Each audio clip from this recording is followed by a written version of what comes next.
Hello guys, welcome to the Maqsoodi classes. तो आज हम एक ज्योग्राफी का एक कंसेप्ट और है टाइम कैलकुलेशन, उसके बारे में समझेंगे।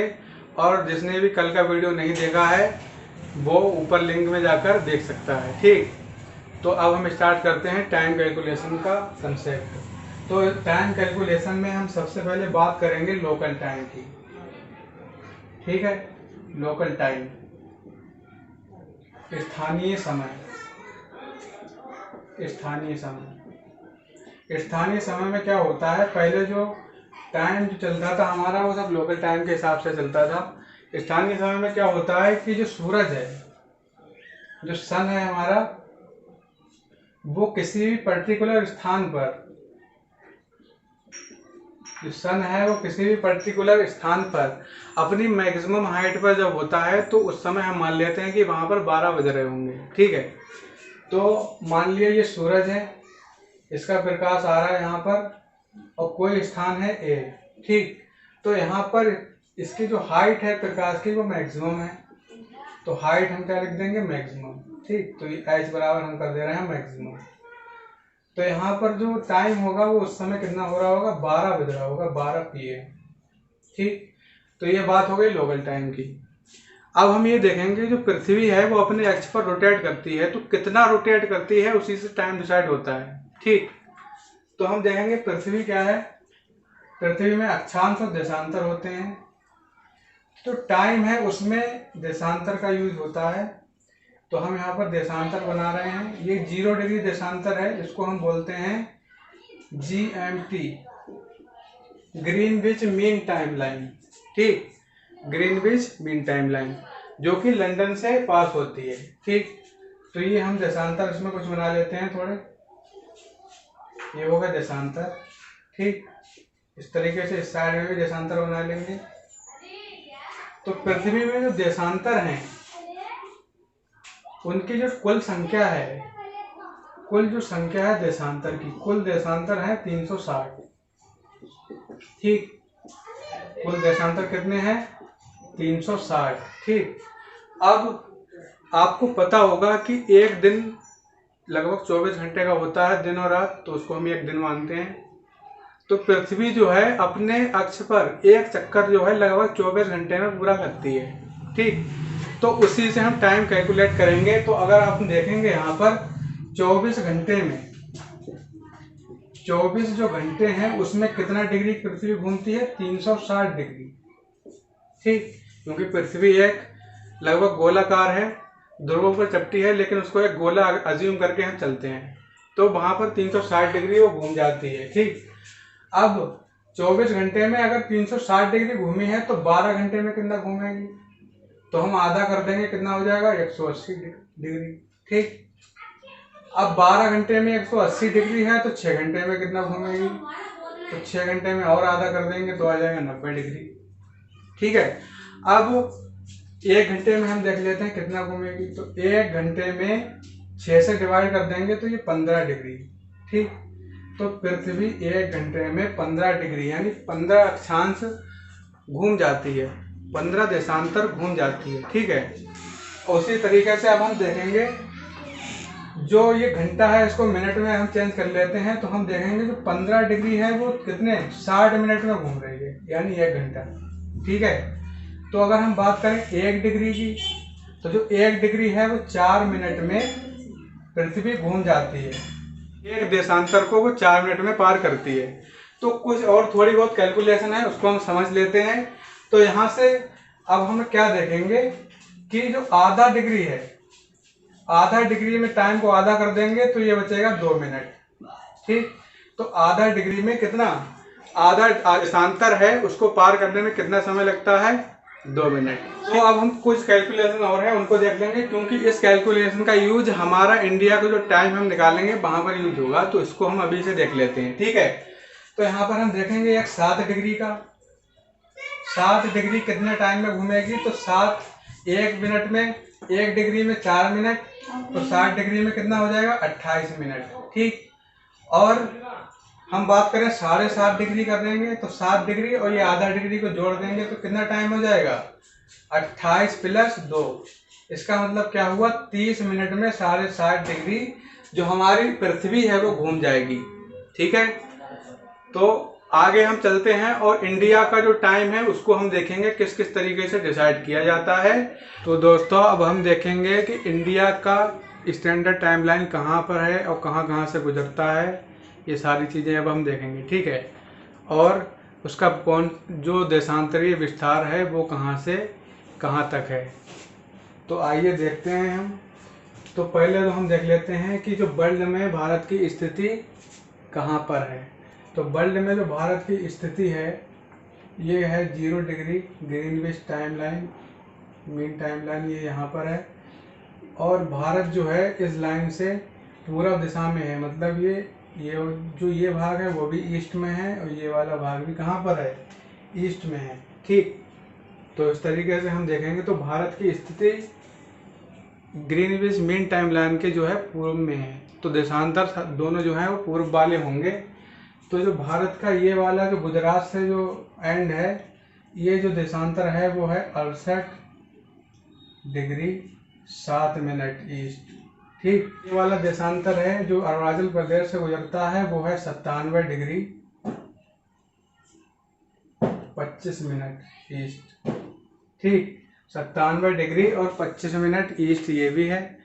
तो अब हम क्या देखेंगे, इसमें जो भारत का विस्तार है वहाँ से लगभग 30 डिग्री का जो है अंतर है दोनों एंड्स में। तो यहाँ से यहाँ तक लेकर कितने देशांतर होंगे, लगभग 30 देशांतर यहाँ से यहाँ तक होंगे। ठीक, तो टाइम का जो अंतर है वो भी देशांतर के हिसाब से होता है। तो हम इंडिया में एक स्टैंडर्ड टाइमलाइन है वो है 82.5 डिग्री पर। ठीक, 82 डिग्री 30 मिनट। ठीक, 82 डिग्री 30 मिनट पर इंडिया का जो स्टैंडर्ड टाइम है वो है। ठीक, तो ये टाइमलाइन जो है इंडिया की स्टैंडर्ड वो कहाँ कहाँ से पास होती है वो हम देखेंगे। और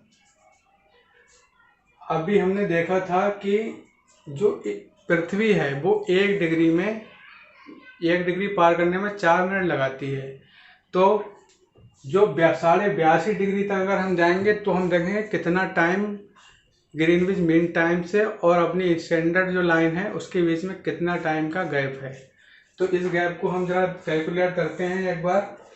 तो अभी हमने देखा था जो 1 डिग्री है वो 4 मिनट में पृथ्वी घूमती है। तो अगर आधे डिग्री की हम बात करें तो ये 2 मिनट में रोटेट कर जाएगी। आधा डिग्री कितने 2 मिनट में रोटेट कर जाएगी। तो अगर हम बात करें 15 डिग्री की तो वो कितना 1 घंटा ले रही है समय। ठीक, अगर हम देखें 75 डिग्री तो ये 5 घंटा समय लेगी। ठीक है, अब 75 डिग्री हो गया और हमें चाहिए 82.5 डिग्री, तो हम 60 डिग्री और चाहिए।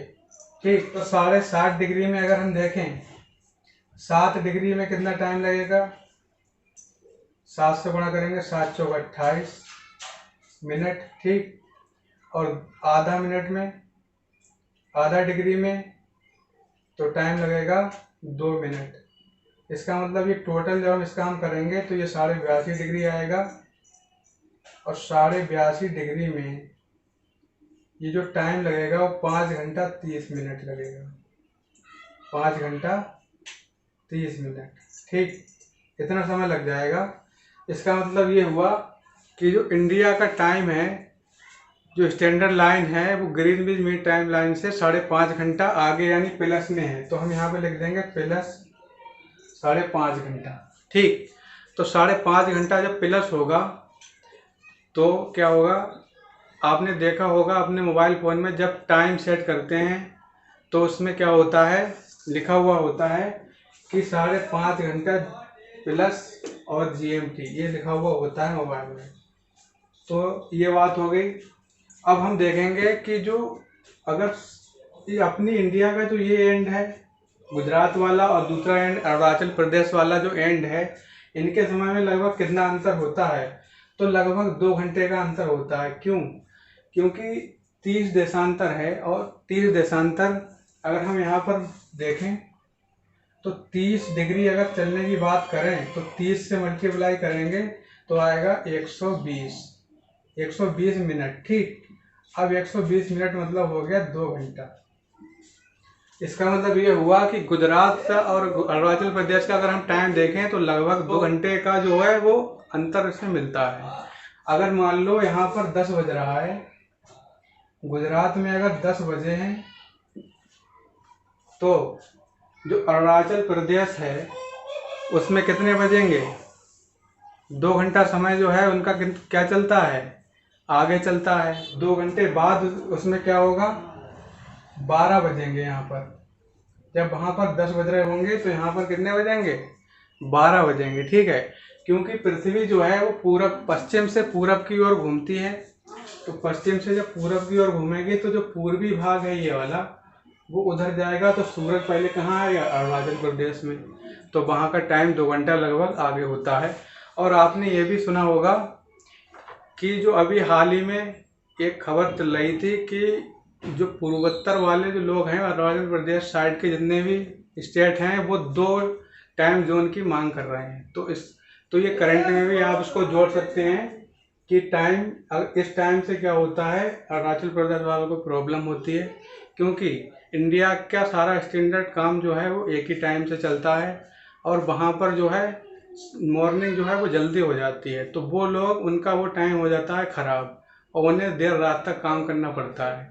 तो बस यही प्रॉब्लम है, इसी के ऊपर अभी चल रहा है। अभी कुछ डिसाइड नहीं हुआ है कि 2 टाइम जोन रखे जाएंगे या नहीं, तो इसको चलो हम देख लेंगे। अब हम देखते हैं कि जो हमारी स्टैंडर्ड टाइम लाइन है, ये वाली स्टैंडर्ड लाइन है इंडियन स्टैंडर्ड टाइम। तो टाइम लाइन जो है ये है, ठीक। तो इसमें क्या देखेंगे, इंडियन स्टैंडर्ड जो टाइम लाइन है वो कौन कौन से स्टेट से पास होती है, ये भी एक क्वेश्चन आता है। तो वो स्टेट हम यहाँ पर नोट कर दे रहे हैं। पहली जो स्टेट यहाँ पर गुजरती है ये लाइन, वो गुजरती है उत्तर प्रदेश से। ठीक है, पहली जो है वो यूपी है। ठीक, जो दूसरा स्टेट है वो मध्य प्रदेश एमपी से गुजरती है। जो तीसरा स्टेट है वो है छत्तीसगढ़। ठीक, छत्तीसगढ़ है। जो चौथा स्टेट है वो उड़ीसा है और जो 5वां स्टेट है आंध्र प्रदेश। ठीक, तो 5वां स्टेट है वो आंध्र। तो इन 5 स्टेट से इंडियन स्टैंडर्ड टाइमलाइन जो है वो यहाँ से पास होती है।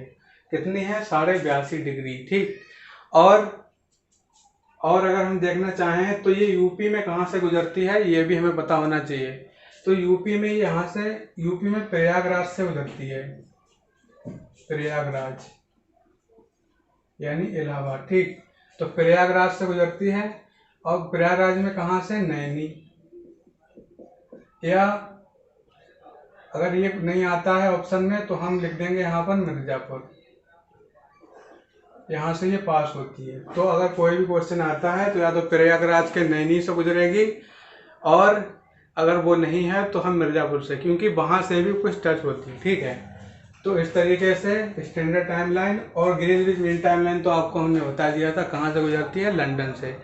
तो गाइस, अगर वीडियो अच्छा लगा हो तो इसे लाइक करें, चैनल को हमारा सब्सक्राइब करें और वीडियो को ज़्यादा से ज़्यादा शेयर कीजिए। और जिसने भी पिछला कंसेप्ट नहीं देखा है, ज्योग्राफी का हमने पढ़ाया है और मैथ्स में भी बहुत सारे हाई स्कूल का कुछ पढ़ाया है कंसेप्ट, तो जिसने नहीं देखा है जो वीडियोस आ रही हैं ऊपर उनमें से जाके देख सकता है। और मैथ्स की हमने एक अलग से प्लेलिस्ट बना दी है, वहाँ से जो मैथ्स साइंस के स्टूडेंट हैं क्लास 10th के वो वहाँ से देख सकते हैं। शुक्रिया।